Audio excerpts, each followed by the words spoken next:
এলাকা ছাড়তে বাধ্য হলেন হিরণ। ভোটে কেশপুরে অশান্তির ট্র্যাডিশন অব্যাহত।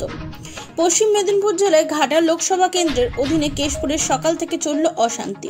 লোকসভা নির্বাচনের ষষ্ঠ দফায় কেশপুরে বিক্ষোভের মুখে পড়েন বিজেপি প্রার্থী হিরণ চট্টোপাধ্যায়। এই দিন তার গাড়ি ঘিরে ধরে দফায় দফায় বিক্ষোভ দেখানো হয়।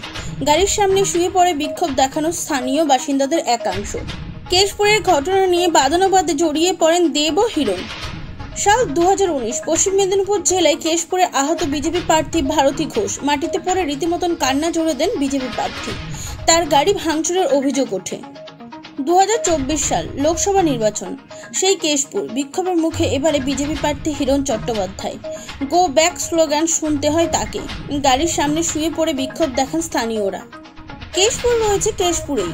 এবারে লোকসভা নির্বাচনের সেই একই চিত্র দেখা গেল কেশপুরে। অশান্তি অব্যয়ে বিশৃঙ্খলা রুখতে রীতিমতন বেগ পেতে হলো পুলিশ কেন্দ্র বাহিনীকে।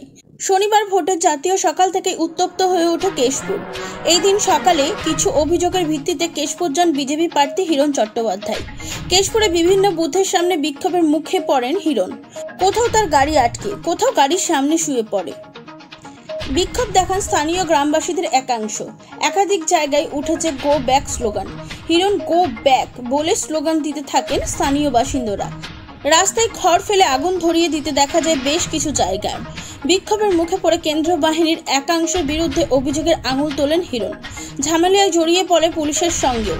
যদিও তার অভিযোগ ভোটের আগে দিন রাতে কেশপুরে আনন্দপুরে বোমাবাজি হয়েছে, তবে কেশপুরে অশান্তির জন্য হিরণকেই দায়ী করেছেন তৃণমূল কংগ্রেস প্রার্থী। তার কথায় উনি কাল থেকে কেশপুর কেশপুর করছেন। কেশপুরে যদি কিছু সন্ত্রাস হয়ে থাকে তাহলে সেটা উনি কথাবার্তার মাধ্যমে বাড়াচ্ছেন। দেব জানান, লোকসভা ভোটের প্রচারের শুরু থেকেই হিরণ খবরের হেডলাইনে থাকার কারণে উস্কানিমূলক কথাবার্তা বলছেন। ভোটের দিনও সেটা থেকে তিনি বিরত থাকলেন না বলে জানালেন দেব।